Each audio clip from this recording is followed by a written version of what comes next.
Today the Honorable Supreme Court, when it resumed its post-lunch proceeding, the Solicitor General of India gave very categorical and specific answer that so far the appointment in Waqf Council and Waqf Board is concerned, the government will not make any appointment till the next date of hearing. The second was regarding the Waqf by user.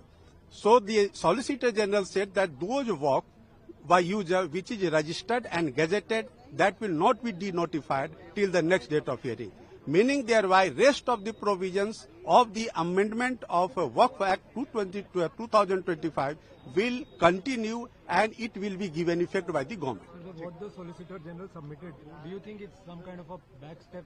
No, not at all, because this is the statement by the government and the government has balanced both the sides, and so that nobody can get prejudice, and the intention of the government has been made very clear through the presentation made by Solicitor General that the government is not against anybody.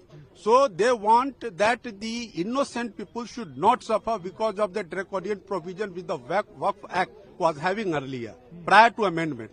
So now those draconian provisions have been taken away, and therefore if you remember today, even today the Honorable Chief Justice made very observation that those are very good amendments, and those are amendments are to be worth to be welcomed.